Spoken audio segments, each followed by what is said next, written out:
सच के साथ। नमस्कार, सिटी वाराणसी लाइव में आप सभी का स्वागत है। मैं हूं ममता चौरसिया। आइए नजर डालते हैं आज की हेडलाइंस पर। 2 दिवसीय दौरे पर सीएम योगी पहुंचे काशी। सिगरा स्टेडियम में आयोजित 72वीं राष्ट्रीय सीनियर वॉलीबॉल चैंपियनशिप के उद्घाटन समारोह में होंगे शामिल। सेंट्रल बार एसोसिएशन चुनाव हेतु मतदान का कार्य गहमा गहमी के माहौल में संपन्न।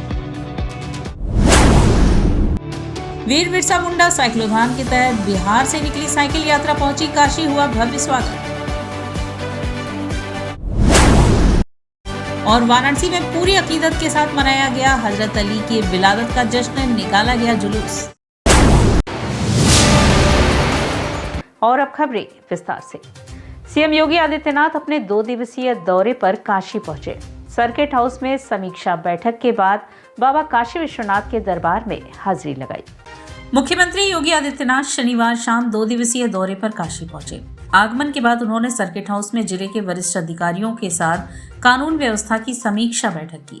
बैठक में सुरक्षा व्यवस्था, अपराध नियंत्रण और प्रशासनिक तैयारियों के विस्तार से समीक्षा की गई। इसके उपरांत मुख्यमंत्री सर्किट हाउस से काशी विश्वनाथ मंदिर रवाना हुए, जहां उन्होंने विधिवत दर्शन पूजन किया। दर्शन के बाद मुख्यमंत्री ने टाउन हॉल परिसर में संचालित सरकारी रैन बसेरे का निरीक्षण किया। इस दौरान उन्होंने वहां ठहरे लोगों से हालचाल जाना, कंबल वितरित किया तथा भोजन वितरण कार्यक्रम में भी भाग लिया। रात्रि विश्राम के लिए वे सर्किट हाउस लौटे। अपने दौरे के दूसरे दिन मुख्यमंत्री योगी आदित्यनाथ सिगरा स्टेडियम में आयोजित 72वीं राष्ट्रीय सीनियर वॉलीबॉल चैंपियनशिप के उद्घाटन समारोह में शामिल होंगे। इस अवसर पर उत्तर प्रदेश वॉलीबॉल संघ के अध्यक्ष एवं उप मुख्यमंत्री ब्रजेश पाठक भी मौजूद रहेंगे। प्रतियोगिता का वर्चुअल उद्घाटन प्रधानमंत्री नरेंद्र मोदी करेंगे। उल्लेखनीय है कि 11 जनवरी तक चलने वाली इस राष्ट्रीय वॉलीबॉल प्रतियोगिता में देश भर से 73 टीमें भाग ले रही हैं, जिनमें लगभग 1000 खिलाड़ी अपने खेल का प्रदर्शन करेंगे। सेंट्रल बार एसोसिएशन चुनाव हेतु मतदान का कार्य गहमा गहमी के माहौल में संपन्न हुआ। वाराणसी में सेंट्रल बार एसोसिएशन के वार्षिक चुनाव की वोटिंग आज सुबह 8 बजे से शुरू हो गई, जो शाम 5 बजे तक चली। चुनाव को लेकर अधिवक्ताओं में खासा उत्साह देखने को मिला। सुबह से ही बड़ी संख्या में अधिवक्ता कचहरी परिसर में लाइन में लगकर अपने मताधिकार का प्रयोग किए। इस चुनाव में कई प्रत्याशी अपनी किस्मत आजमाने के लिए पूरी जी जान से मैदान में उतरे।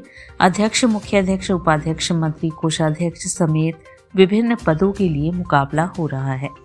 इसके अलावा 15 वर्ष से अधिक और 15 वर्ष से कम वरिष्ठता वाले सदस्यों के पदों पर भी चुनाव कराया जा रहा है। मीडिया से बातचीत करते हुए वरिष्ठ अधिवक्ता गोपाल शंकर त्रिपाठी ने बताया कि Banaras central bar association Purvanchal का सबसे बड़ा बार है। यहाँ हर वर्ष नियमित रूप से चुनाव कराए जाते हैं, जिसमें बड़ी संख्या में प्रत्याशी और मतदाता हिस्सा लेते हैं।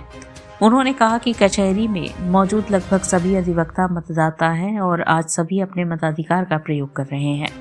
पूरे कचहरी परिसर में चुनाव को लेकर उत्सव जैसा माहौल है।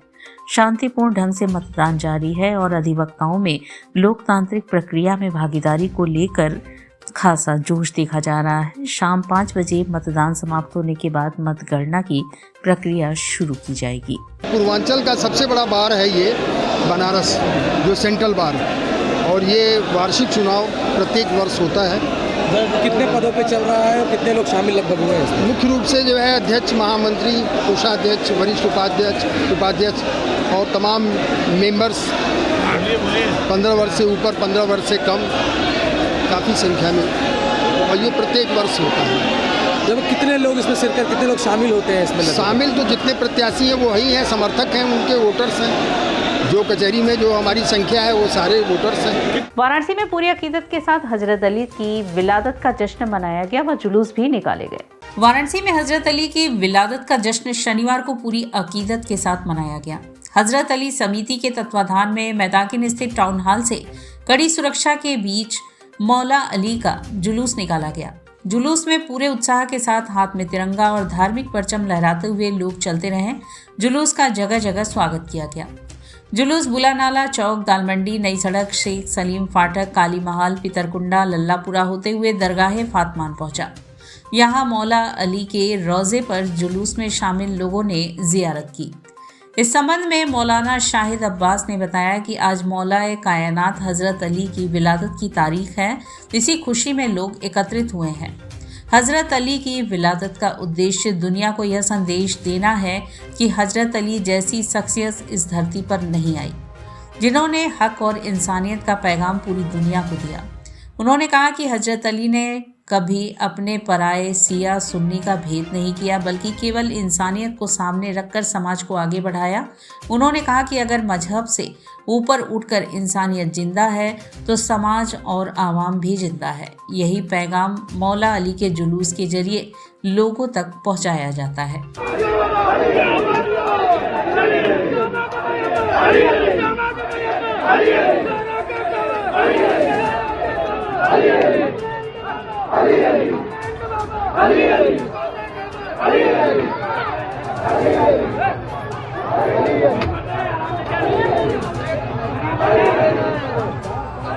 वीर बिरसा मुंडा साइक्लोथॉन के तहत बिहार से निकली साइकिल यात्रा काशी पहुंची। यात्रा में शामिल युवाओं ने रास्ते भर देशभक्ति और सामाजिक एकता का लोगों को संदेश दिया।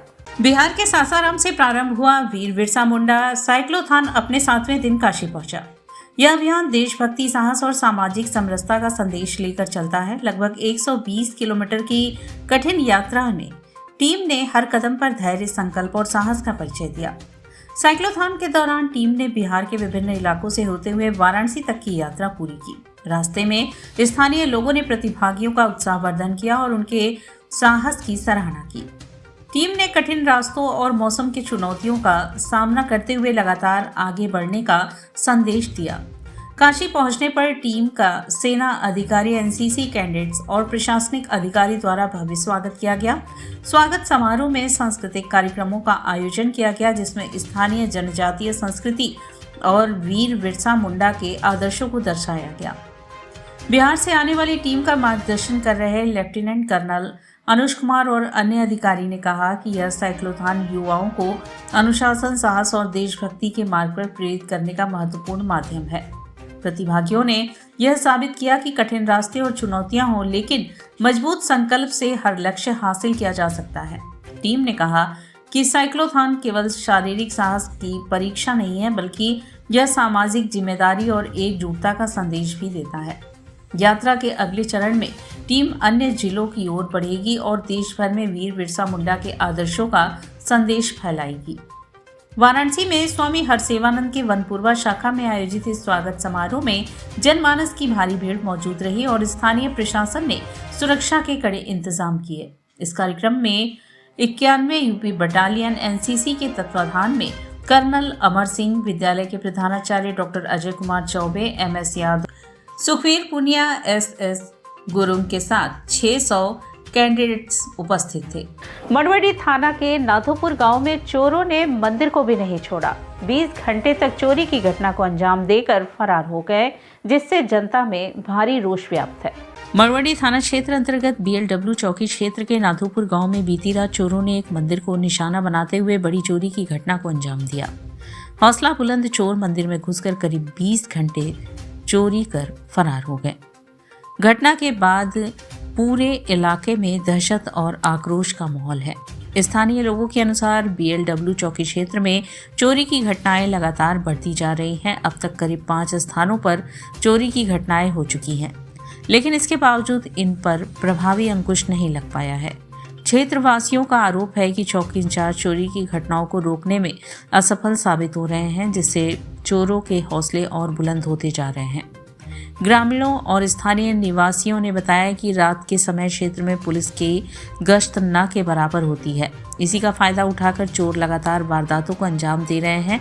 लोगों का कहना है कि कई बार पुलिस प्रशासन को चोरी की बढ़ती घटनाओं से अवगत कराया गया, लेकिन कोई ठोस कार्यवाही नहीं हुई, जिससे जनता में रोष व्याप्त है। मंदिर में चोरी की जानकारी मिलते ही स्थानीय लोगों ने तुरंत पुलिस को सूचना दी। मौके पर पहुंची पुलिस टीम ने घटनास्थल का निरीक्षण कर जांच पड़ताल शुरू कर दी है।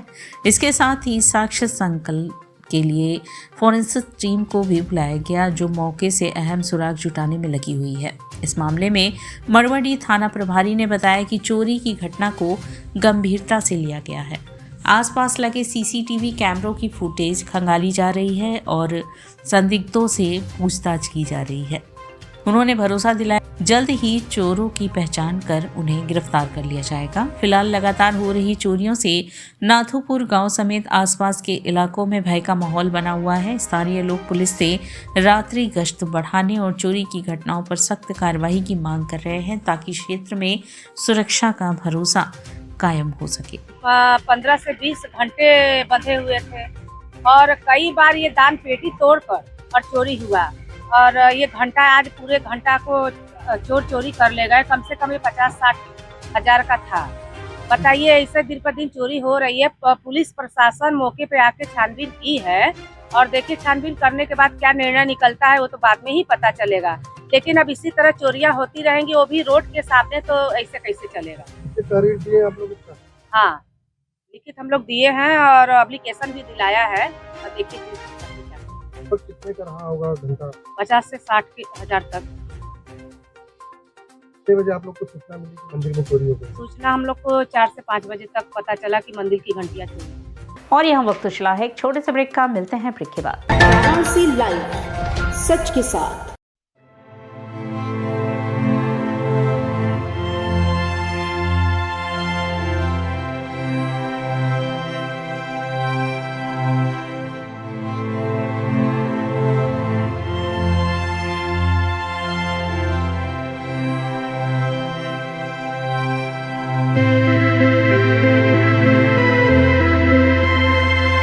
वाराणसी लाइव, सच के साथ। और ब्रेक के बाद पुनः आपका स्वागत है। सिर गोवर्धनपुर संत रविदास मंदिर में 24 करोड़ से भव्य म्यूजियम बनने जा रहा है।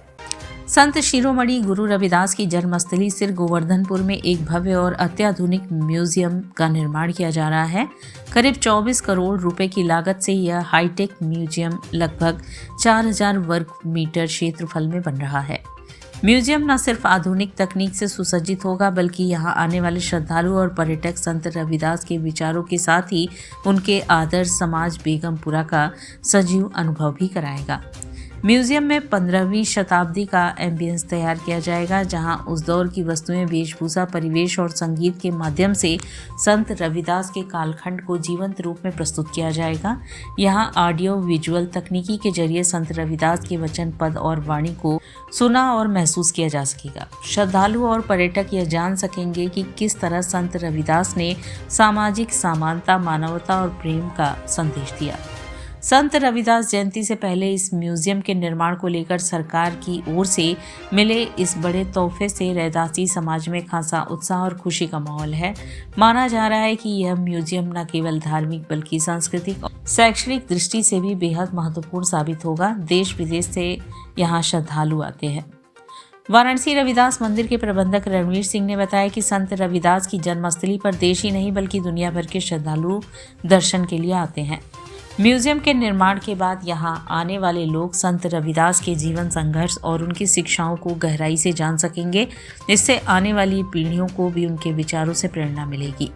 संत शिरोमणि गुरु रविदास की शिक्षाओं और उनके विचारों को जन जन तक पहुंचाने के उद्देश्य से सिर गोवर्धन स्थित निर्माणाधीन रविदास म्यूजियम में एक अनोखी और आध्यात्मिक पहल की जा रही है। म्यूजियम के भीतर संत रविदास द्वारा कहे गए दोहे और चौपाइयों का संगीतबद्ध पाठ सुनाई देगा, जिससे दर्शनार्थी न केवल इतिहास से जुड़ेंगे बल्कि भक्ति और विचारों की अनुभूति भी कर सकेंगे।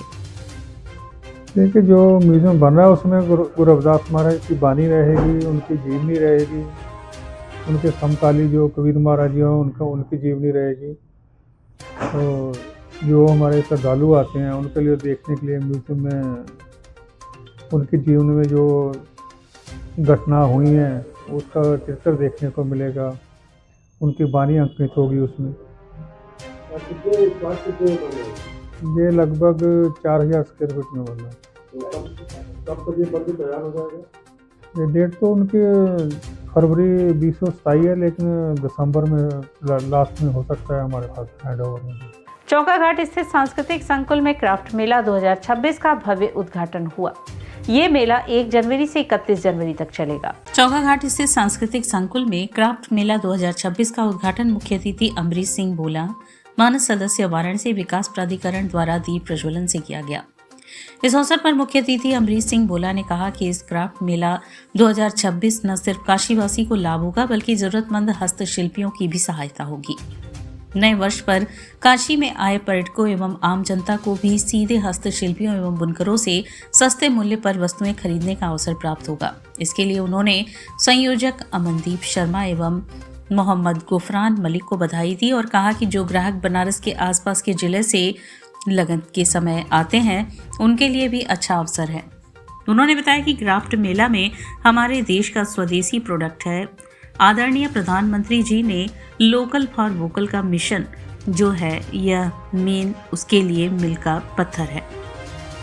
और मैं देख रहा हूँ लगातार शिल्प मेला में जिस प्रकार से भीड़ मिल रही है और स्वदेशी के प्रति लोगों में जागरूकता है, आने वाले समय में देश का हर व्यक्ति स्वदेशी वस्तु ही उपयोग में लेगा। आज 2026 का जो है क्राफ्ट मेला का शुभारंभ था और बहुत ही सुंदर मेला जो है यहाँ पे लगा हुआ। मैं समस्त काशी वासियों से अपील करूँगा कि इस मेले में आकर के ये शिल्पकारों के लिए रोजगार के लिए कितना महत्व देता है ये मेला? बहुत ही महत्वपूर्ण है। लगातार इस सरकार ने जो है केंद्र सरकार और प्रदेश की सरकार दोनों ने जो है शिल्पियों को जो है बहुत ही आगे बढ़ाने का काम किया है। इस मेले के माध्यम से उनके और रोजगार के स्वरूप को बढ़ाया है और देसी जो हमारे देश का स्वदेशी प्रोडक्ट है जो है उसके प्रति जिस प्रकार से आदरणीय प्रधानमंत्री जी ने जो आह्वान किया था, ये मेला उसके लिए मील का पत्थर है जो है। और मैं देख रहा हूँ लगातार शिल्प मेलाओं में जिस प्रकार से भीड़ उमड़ रही है और स्वदेशी के प्रति जो जागरूकता उमड़ी है जो है, आने वाला समय देश का तय कर रहा है कि आगे समय क्या है जो है, स्वदेशी के प्रति जो जागरूकता लोगों में दिखाई दे रही है। क्या स्थानीय शिल्पकारों को भी इससे मदद मिलता है? सीधे मिलता है निश्चित तौर पे। हमारे स्थानीय बहुत सारे जो है यहाँ पे लोग यहाँ पे हैं जो अपना स्टॉल लगाए हुए हैं। इस मौके पर मेला संयोजक अमनदीप शर्मा एवं मोहम्मद गुफरान मलिक ने बताया कि मेला 1 जनवरी से प्रारंभ है जो 31 जनवरी तक चलेगा। आज इसका भव्य उद्घाटन किया गया है कि क्राफ्ट मेला में संपूर्ण भारत के हस्तशिल्पी एवं बुनकर अपने उत्पादों की प्रदर्शनी एवं बिक्री कर रहे हैं। उन्होंने बताया कि यहाँ उत्तराखंड की सदरी, मुरादाबाद के कंबल, पटियाला की जूती, सहारनपुर का फर्नीचर, पंजाब की फुलकारी कश्मीरी सूट, शॉल, खुर्जा की क्रॉकरी, राजस्थान की ज्वेलरी, भदोही का कालीन, दिल्ली के लेदर बैग, चंडीगढ़ के सूट आदि अन्य उपयोगी वस्तुएं मेले में शामिल हैं। इस अवसर पर यूपी सिंह परिक्षेत्रीय ग्राम उद्योग अधिकारी वाराणसी मंडल वाराणसी, संजय जी वरिष्ठ सहायक, अमन जायसवाल वरिष्ठ सहायक, सुमित कुमार सिंह, दिनेश कुमार सिंह प्रबंधक पर्यटन, रामावतार पर्यटन विभाग, आशुतोष सिंह आदि विशिष्ट जन उपस्थित थे। 1 तारीख से 31 तारीख तक लगाया गया क्राफ्ट मेला। इसमें ज़्यादा जो है इस बार जो है वुलन का सामान ज़्यादा है, जैसे कश्मीरी है, बेड कवर है, कंबल वाले हैं। सर्दी का मौसम है, यही चीज़ें ज़्यादा चलती है, इनको ज़्यादा ध्यान दिया गया है। वुलन में ज़्यादा ध्यान दिया गया है। कंबल मेले में स्थानीय शिल्पकारों को कितना मौका दिया गया है? देखो जी, जो लोकल हैं उनको हम थोड़ा डिस्काउंट भी दिए हैं स्टॉल में, रेंट में, और 2-3 लोगों को मतलब FOC भी दिया, फ्री ऑफ कॉस्ट भी दिया गया है। लेडीज़ हैं, महिला हैं, 2 पिज़्ज़ा वगैरह बनाती हैं, उनको हमने फ्री बिल्कुल FOC स्टॉल दिया, फ्री में दिया, कोई पैसा नहीं दिया। गारमेंट में हैं, वुलन वाले हैं, रेडीमेड हैं, अनस्टिच हैं, सब हैं। ज्वेलरी वाले भी हैं, इसमें क्रॉकरी वाले भी हैं, फर्नीचर भी है, आंवला, चूरन, मुरब्बा, सब चीज़ है। आप आइए। कहाँ से लोग आए हैं इसमें? पूरे भारत से लोग आए हैं। 90 स्टॉल बनाए हैं हमने, पूरे 90 दुकानें हैं। ये 1 से 31 जनवरी तक चलेगा। मेले में क्या क्या ऐसी चीज़ें हैं जो कि जनता के लिए? कि फ़िलहाल आज के मौसम के हिसाब से तो सबसे ज़्यादा यहाँ कश्मीरी हैं। उनका आप देखिए आके सारा सामान वुलन है, पूरा स्वेटर, सदरी, मफलर, शॉल, सब चीज़ है उनके पास। आप आए, देखें और ख़रीदें। भजन कीर्तन एवं संगीत व झांकी के साथ बाबा मोटे महादेव जी का भव्य श्रृंगार किया गया, जिसे देखने के लिए भक्त उमड़े। क्षेत्र के हड़ा स्थित श्री श्री 1008 किकलेश्वर नाथ जी बाबा मोटे महादेव जी का 9 वर्ष के अवसर पर भव्य भजन कीर्तन एवं संगीत व विशाल भंडारे का आयोजन बड़े ही हर्षोल्लास के साथ किया गया। धार्मिक माहौल और भक्ति संगीत झांकी से सराबोर इस आयोजन में सैकड़ों श्रद्धालुओं ने देर रात तक भजन कीर्तन व भंडारे में भाग लेकर कार्यक्रम का आनंद उठाया। प्रतिवर्ष की भांति इस वर्ष भी श्री काशी विश्वनाथ डमरू दल सेवा समिति द्वारा डमरू की ध्वनि से श्री बाबा मोटे महादेव जी की आरती उतारी गई। कार्यक्रम का शुभारंभ मंगला आरती के साथ हुआ। इसके पश्चात लोकप्रिय झांकी, रामायण, भजन गायन, कीर्तन एवं संगीत में प्रस्तुतियां दी गई, जिससे पूरा क्षेत्र भक्ति रस में डूब गया। कार्यक्रम के दौरान हजारों की संख्या में उपस्थित श्रद्धालुओं ने भक्ति संगीत का आनंद लिया और देर रात तक मंदिर परिसर में भजन कीर्तन चलता रहा। आयोजन के समापन पर श्रद्धालुओं के बीच प्रसाद वितरण किया गया। इस अवसर पर हड़हा, राजा दरवाजा और उसके आसपास के व्यापारीगण, क्षेत्रीय नागरिक उपस्थित रहे। कार्यक्रम के संयोजक कमलेश गुरु ने बताया कि प्रतिवर्ष की भांति इस वर्ष 2026 9 वर्ष के अवसर पर बाबा मोटे महादेव जी का भव्य श्रृंगार एवं विशाल भंडारे का आयोजन किया जाता है। इस अवसर पर शिवजी कुंवर, जयप्रकाश सिंह यादव, केदार यादव, वकील यादव, फौजी, अंगद यादव, कवि रामदुलार, रुदल यादव, बबलू जायसवाल, श्याम नारायण विश्वकर्मा सहित अनेक गणमान्य लोग एवं भक्तजन उपस्थित रहे। ये श्री श्री 1008 की केशवनाथ बाबा मोटे महादेव हड़ा स्थित में है। एक काशी खंडोत है, स्वयंभू है। किस तरह का श्रृंगार आज हुआ है यहाँ पे? आज महाकाल की झांकी है। कब होता है ये? 1 जनवरी, हर साल 1 जनवरी के दिन ही होता है। और क्या क्या विशेष हुआ है ये विगत कई वर्षों से चलता चला आ रहा है, उसका निर्वाह करते चले आ रहे हैं। और हम यही कहेंगे कि भाई नए वर्ष में धर्म कर्म का काम करें।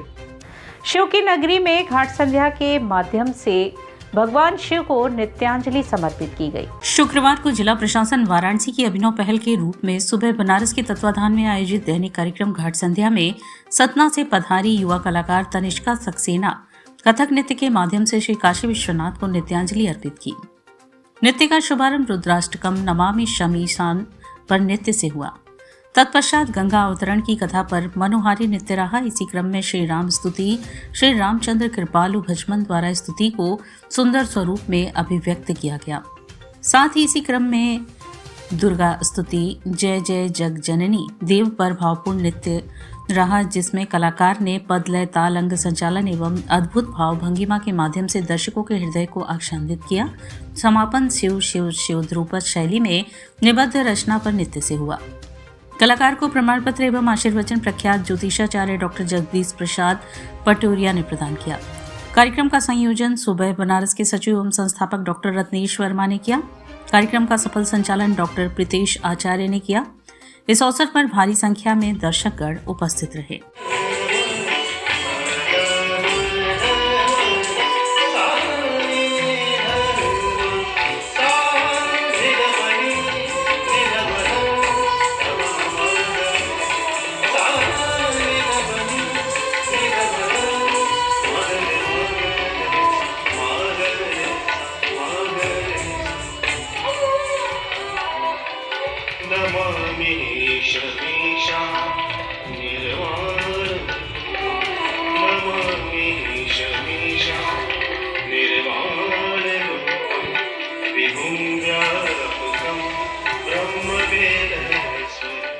नमो घाट पर आयोजित सांस्कृतिक संध्या कार्यक्रम में सिमरन सिंह एवं उनके समूह ने कथक नृत्य की प्रस्तुति दी।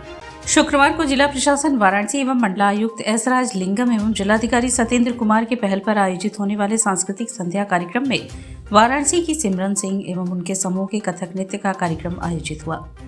उन्होंने सर्वप्रथम शिवमाला एवं शिव स्तुति से कार्यक्रम का सुंदर आरंभ किया। तत्पश्चात पारंपरिक तराना तथा शिव वंदना पर नृत्य प्रस्तुत कर वहां उपस्थित सभी दर्शकों को अनुग्रहित किया और अंत में शामे बनारस के सुंदर मंचन से समापन करते हुए प्रत्येक दर्शक के हृदय को स्पर्श किया।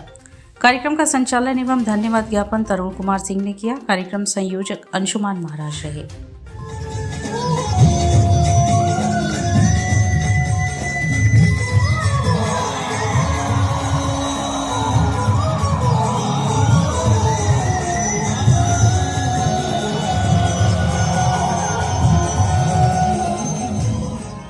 मां मंगला गौरी का वार्षिक अन्नकूट महोत्सव धूमधाम के साथ संपन्न हुआ। शुक्रवार को सायंकाल मां मंगला गौरी गर्भस्थस्वर सेवा समिति द्वारा आयोजित मां मंगला गौरी अन्नकूट महोत्सव के अंतर्गत हवन पूजन किया गया। इस दौरान मंदिर परिसर को सुगंधित पुष्पों से सजाया गया और माता मंगला गौरी का श्रृंगार पूजन पाठ कर आरती की गई। 56 प्रकार के व्यंजनों को चढ़ाया गया। बड़ी संख्या में भक्तों ने माता का दर्शन पूजन कर माला फूल नारियल चढ़ाया। भंडारे में माता के प्रसाद को ग्रहण किया गया। इस दौरान प्रमुख रूप से नारायण गुरु, दीपक कुमार पांडे, मनोज पांडे, नरेंद्र पांडे, विश्वेश्वर शास्त्री, श्याम सुंदर सिंह, कमल सिंह, राजू वर्मा सहित दर्जनों सेवक उपस्थित रहे। और इसी के साथ सिटी वाराणसी लाइव का यह प्रसारण यही समाप्त होता है। ममता चौरसिया को दे इजाजत। नमस्कार।